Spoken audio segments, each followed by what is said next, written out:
This is the Global News Podcast from the BBC World Service. I'm Janet Jalil, and in the early hours of Wednesday the 13th of May, these are our main stories. Donald Trump heads to Beijing in a visit set to test the fragile truce between the world's two biggest economies. The US president also says he's in talks with Cuba, which has been under pressure from Washington's oil blockade for months. We have the latest from the court battle between two of the biggest names in tech, Elon Musk and Sam Altman. Also in this podcast, police in Sicily investigate illegal racing with horse-drawn carts and Kalashnikovs. And after a one-time immune therapy, we have several individuals that are suppressing the virus long-term. One individual is almost 2 years and another individual is almost a year. Researchers behind a new pioneering type of HIV treatment tell us how it works. Donald Trump is on his way to China for a high-stakes meeting with the Chinese leader Xi Jinping, with their talks expected to be dominated by two wars that have not gone the way the US president wanted: the war in Iran and his trade war. The first saw Mr. Trump delay the summit by 6 weeks in the expectation of a swift victory. Instead, he's now struggling to find a way to end Iran's blockade of the Strait of Hormuz. And the second saw him impose hefty tariffs on China and other countries, only for them to be reversed or diluted. Before he left, Mr. Trump said that while he would have a long talk with Mr. Xi about Iran, he didn't need China's help to end the conflict. Well, I think, number one, we're going to have a long talk about it. I think he's been relatively good, to be honest with you. You look at the blockade, no problem. They get a lot of their oil from that area. We've had no problem, and he's been a friend of mine. He's been somebody that we get along with, and I think you're going to see that good things are going to happen. This is going to be a very exciting trip. A lot of good things are going to happen. Well, our China correspondent Laura Bicker has been to the cyberpunk city of Chongqing in China to find out the country's strengths and weaknesses ahead of the talks. At dusk, Chongqing's skyline flickers into life like a vertical neon display of China's ambition and technological power. It's been 8 years since Donald Trump's last visit to China, and he's facing a far more confident rival. Here, some had a message for the US president. I hope Trump can respect the common will of people around the world. He should know that we share the same world. He should not always put America first.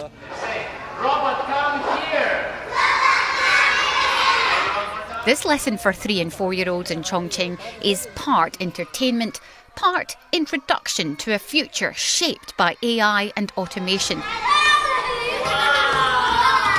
And let's face it, there's just pure joy in watching a robot dance. China is investing heavily in robotics and coding. However, it needs America's help.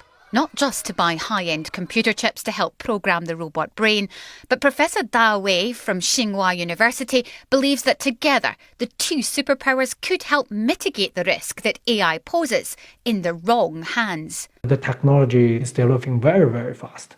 So if we don't work and try to govern it effectively in next, 1 or 2 years, it will become out of control. Then we won't have that opportunity again. Elsewhere in the city, cars are getting their final checks before being shipped abroad. This city is part of China's rise as the world's biggest car exporter, a challenge for a US president that's obsessed with manufacturing and the auto industry. Lucia Chen is a saleswoman for Sahiyu. Whether or not the US needs Chinese electric vehicles, our development and sales won't be constrained by that. We mainly export to the Middle East, Asia, and South America. We don't rely on the US markets. The cars are even shipped straight from here to Europe and Southeast Asia via new rail links. This country is doing what it can to move away from past dependence on sales to the US. China is also trying to be a bit more, trendy. This city's image has been amplified with the help of influencers. Now what's happening here is there's a line of people with their mouths open and they're looking for that perfect Instagram shot where the train heads into their mouth. So it looks like they're eating the train. But from this angle, obviously, it looks rather strange. Here comes the train. The mouths are open and ready. Photographer Mr. Wang is profiting off the city's newfound popularity. I feel like China is getting more connected to the world, more integrated with the international community. I feel like the world is like a big family. And yet we found streets behind the futuristic skyline where workers in their 50s and 60s were shifting heavy loads and selling fruit and veg for just a few dollars a day. Just like a Sichuan opera where performers breathe fire in elaborate painted faces, Chongqing tells a story of rapid transformation. But this carefully curated image masks sky-high local government debt, high unemployment and uneven growth. China needs Donald Trump to end his tariffs and the war in Iran, which is adding to those pressures. That's why President Xi will see these talks as a chance for China to push forward with its ambition to be modern, resilient and increasingly capable of rivaling American power. That report by Laura Bicker. Earlier this month, President Trump said the US would be taking over Cuba almost immediately. Now, in a post on social media, he's announced talks with the Cuban leadership, saying they'd asked for help. Mr. Trump went on to describe the Caribbean island nation as a failed country. Our Cuba correspondent, Will Grant, has this assessment. It's not much to go on, to be perfectly honest. We know from previous information that the grandson of Raul Castro is said to have been in conversations with the US Secretary of State Marco Rubio. It's not clear at this stage, really, if Donald Trump is talking about something more formal. What I think we can say is there is diplomacy behind the scenes. The Cubans have acknowledged that there is conversations taking place across the Florida Straits. But what's interesting to me is that when President Obama made his opening to Cuba, there were 2 years of secret talks beforehand. It's impossible, I think, with this administration to carry on something similar because Donald Trump simply tells people what's happening, which is not something that the Cubans are very used to. It is getting extremely difficult for the Cuban government. It has been for a long time. Nicolas Maduro of Venezuela was removed from power at the very beginning of this year. And basically from that point onwards, the Trump administration has imposed what amounts to a complete blockade of fuel to the island. So it is an extremely difficult situation, and one wonders exactly how long the Cuban government can carry on. What is interesting is that the two sides seem so far apart. Raul Castro, the lead revolutionary on the island, if you like, is never going to simply hand over everything that the Trump administration would like to see. And Marco Rubio is one of the key Cuban-American anti-Castro voices in the United States for many decades now, is not going to want to see anything other than root and branch economic and political reform. So marrying those two things, them meeting in the middle somewhere, currently seems very distant. Will Grant. Survivors of the abuse carried out by the convicted sex offender Jeffrey Epstein have given emotional testimony at a hearing in Palm Beach in Florida, near the waterfront mansion where many of his crimes took place. Democratic politicians heard how Epstein and his accomplices evaded accountability for years, and one survivor, named only as Rosa, spoke publicly for the first time. Here's our North America correspondent, Shaima Khalil. Several survivors returned to Palm Beach, where many say their abuse began, and where prosecutors struck the controversial 2008 plea deal that allowed Jeffrey Epstein to avoid federal sex trafficking charges. Witnesses told the politicians they'd been denied justice for decades. In a recorded message, Maria Farmer said she first reported Epstein's abuse in 1996 and accused law enforcement agencies of repeatedly failing to act. The government needs to start telling the truth, face my lawsuit, and be held to account to me and to all others who have been harmed. Had the FBI done their job, 30 years of child sex abuse and trauma could have been avoided. I want my full FBI file, including the 96 and 2006 reports. Another survivor, identified only as Rosa, spoke publicly for the first time. She alleged that she was repeatedly sent to Epstein's Palm Beach home by her modeling agency in 2009, and that she was subjected to repeated sex abuse and rape, noting that Epstein was on house arrest at the time for abusing children. She explained how she was lured in. Doesn't look really scary to begin with, so they gain your trust, and then they put you in a situation where financially you can't leave. Although the hearing carries no legal authority, it has kept the Epstein case in the political spotlight, with critics accusing the Justice Department of shielding powerful figures, an allegation the department denies. President Trump has consistently denied any wrongdoing or knowledge of Epstein's crimes, saying he ended their friendship years ago. Shai Mikhail. Can just one infusion of immune cells, also known as white blood cells, suppress HIV for years? It's very early days, but on Tuesday, researchers presented a study indicating that they've had remarkable success using a type of immunotherapy normally associated with treating blood cancers, and they used that to treat a handful of patients with HIV. Dr. Boro Dropulic is the executive director of Caring Cross, the non-profit organisation that's developed this pioneering technique. He's been working on this for 30 years, and he told Tim Franks how the treatment works. The therapy involves taking the immune cells from people with HIV and then reprogramming them so that those cells can then find and destroy HIV-infected cells. And the therapy also protects part of the immune system against being infected by HIV, called the CD4 cells, which are coordinators of the immune system.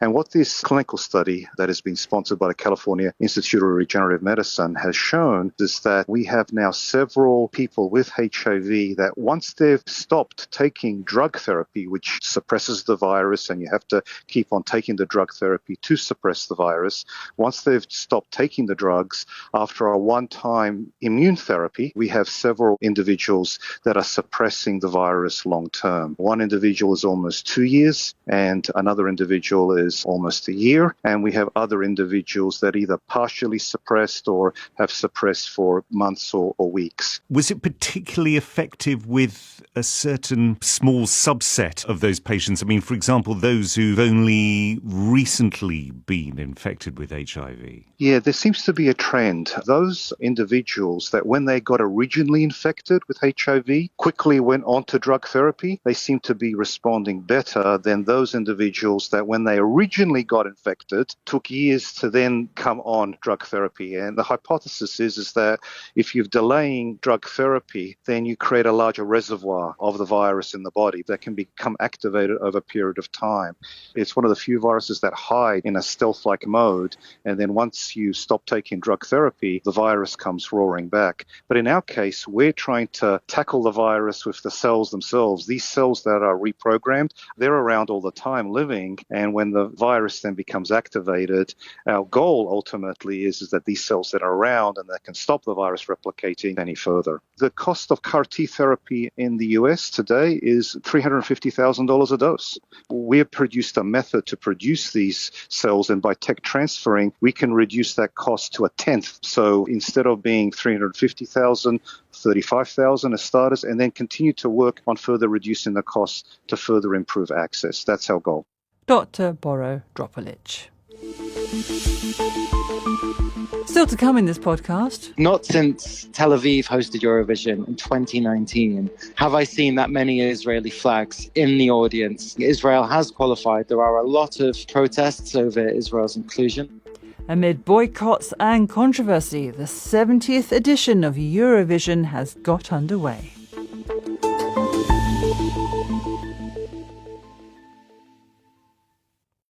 This is the Global News Podcast. Let's turn now to a legal battle between some of the biggest names in tech. The world's richest man, Elon Musk, is suing the OpenAI boss, Sam Altman, accusing him of looting a charity, given that OpenAI, the firm behind ChatGPT, began as a non-profit. But appearing before a US federal jury in Oakland in California, Mr. Altman rejected Mr. Musk's claim that he had betrayed the company's founding mission to serve the public good, and said it was the Tesla boss who wanted to control OpenAI and make money from it. Our North America tech correspondent, Lily Jamali, was at the trial and told us more about what the ChatGPT co-founder had to say.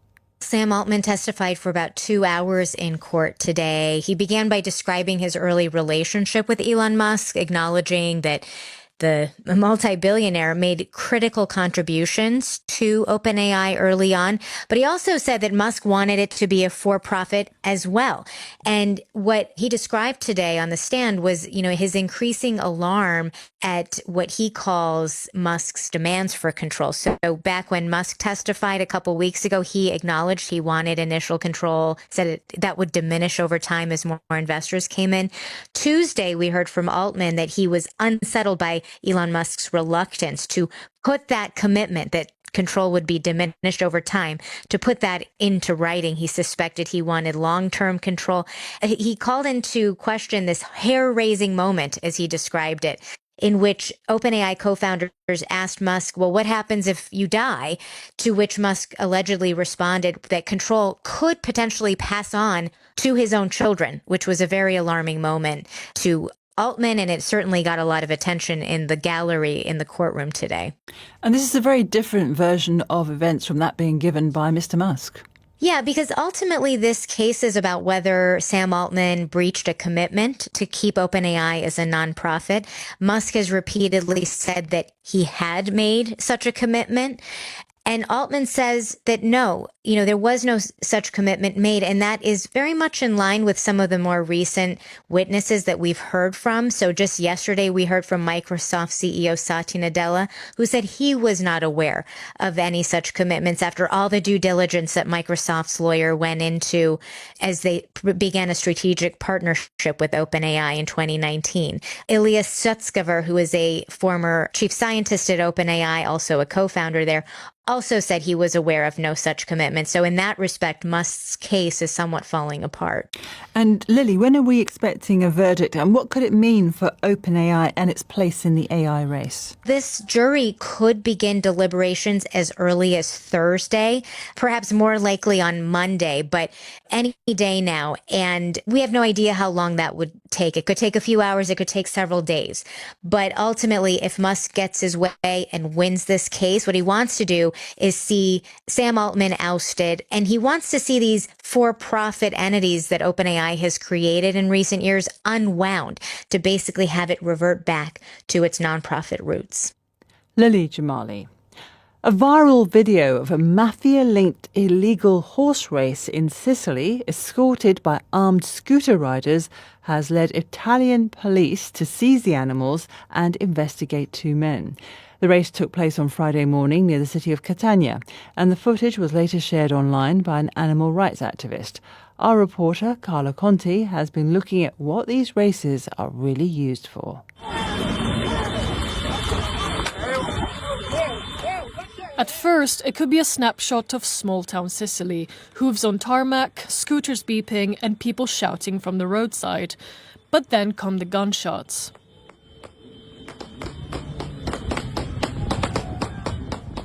An illegal horse race happening in plain sight. The footage, filmed near Pelagonia in eastern Sicily, shows 2 horses pulling small carts along a public road surrounded by a convoy of scooters. Some of the number plates are blacked out. Several riders appear to be armed. In the video, gunshots are fired into the sky, and at least 1 man can be seen holding what looks like a Kalashnikov. Illegal horse and cart races have a long history in Sicily and other parts of southern Italy. Investigators and animal rights groups say they are used by criminal families with ties to the mafia to make money through illegal betting, but also to project power, closing off roads and drawing crowds to show who really controls the territory. The images were posted online by the animal rights activist Enrico Rizzi, who says he received them from an anonymous source. Here's what he told the Italian broadcaster Rai. It isn't a clandestine race. These individuals are so confident they'll get away with it, they do it in broad daylight, with lots of people lining the streets watching, witnessing the spectacle. So it's no longer clandestine. It's really about sending a message. We're in charge here. The state does not exist. Police later carried out raids in Catania's San Cristoforo neighborhood. 2 men have been reported to prosecutors, and the horses have been seized after officers found they had no legal registration or microchips. Carla Conti. The news from Gaza in recent times has been relentlessly bleak. Large swathes of the territory remain in ruins, with people living in tents and struggling to get basic supplies, following Israel's devastating war against Hamas in the wake of the October the 7th attacks 3 years ago. But this next story is one of hope, because 2 teenage Gazan sisters have won an environmental prize awarded by a Geneva non-profit organisation, the Earth Foundation. Tala and Farah Musa have been crowned the regional Middle Eastern winners for the Foundation's annual Earth Prize for a project that turns rubble into reusable bricks. And they're in the running for an overall global award. Danny Eberhard has the story. Tala Musa, who's 17, and her 15-year-old sister Farah know well the cost of the Gaza war. Their house was bombed last year. They've been displaced several times and live now in a tent. There's a dearth of materials for rebuilding in Gaza, so the sisters set about developing bricks, using crushed sieved rubble mixed with binding agents. The blocks aren't load-bearing, but could be used for pavements and temporary shelters. And the project is scalable. The Musa sisters are delighted with their prize money, $12,500. They plan to use it to teach other young people their skills. Tala says the prize is recognition that hope can rise from the rubble. The Earth Prize, open to people between the ages of 13 and 19, aims to act as an ideas incubator, providing winners with mentorship and money to develop their projects. As such, it tries to provide young people with a pathway from concern to action. Danny Eberhard. Now, the biggest music extravaganza of the year is back, the Eurovision Song Contest. But politics is again casting a shadow over the competition after 5 countries pulled out over Israel's inclusion in the event. Spain, Ireland, the Netherlands, Iceland and Slovenia are boycotting the contest in protest at Israel's war in Gaza. Journalist and Eurovision expert Daniel Rosny was in the arena in the Austrian capital Vienna for the first semi-final on Tuesday and gave us a rundown of the evening, starting with the results. 10 of the 15 who performed this evening have qualified to Saturday's grand final. The 5 that haven't are Georgia, Portugal, Montenegro, Estonia, and San Marino. But those that did qualify are Greece, Finland, Belgium, Sweden, Moldova, Israel, Serbia, Croatia, Lithuania, and Poland. And I've been covering this event getting on for 10 years now. And not since Tel Aviv hosted Eurovision in 2019 have I seen that many Israeli flags in the audience. So there were lots of Israeli supporters there this evening. Israel has qualified. There are a lot of protests over Israel's inclusion. As you said, 5 broadcasters have withdrawn. And for those that were watching, viewers will have heard an anti-Israeli chant right before the Israel performance began. And I've just had a statement actually from the Eurovision organisers, which says that Eurovision was being broadcast on a clean audio feed live from audience microphones before and during every performer's song. One audience member close to a microphone loudly expressed their views as the Israeli artist began his performance and during the song, which was heard on the live broadcast. They were later removed by security for continuing to disturb the audience, and 3 other people were also removed from the arena by security for disruptive behaviour. And because those 5 broadcasters have withdrawn, it has sort of put a cloud over this year's event. It is the 70th edition of the Eurovision Song Contest. It is the fewest number of countries taking part in Eurovision since 2003. So there is definitely, the brand is bruised, but the viewers, it's 50% of this evening's vote, and the competition's judges have decided that Israel deserves a place in Saturday's grand final. But Spain is one of the big broadcasters that isn't participating this year, and that is because of Israel's war. And that has been a bruise for the competition because of how much it contributes financially. And so there's a big talk of what the big 5 is, and those are those broadcasters that ordinarily do automatically qualify for the final. And the minute you start to talk about money, that is when the organisers get a bit nervous, because the more countries that withdraw, that makes it more expensive for the participating broadcasters. And all of these broadcasters around Europe, including the BBC, they're all looking at their bank balances and they're all thinking, one, is it worth the hassle because of the discourse that now surrounds this competition? But two, can they afford to host it? Daniel Rosny in Vienna. And the second Eurovision semi-final will take place on Thursday, with the final to be held on Saturday. And that's all from us for now. If you want to get in touch, you can email us at globalpodcast@bbc.co.uk. This edition of the Global News Podcast was mixed by Chris Ablakwa.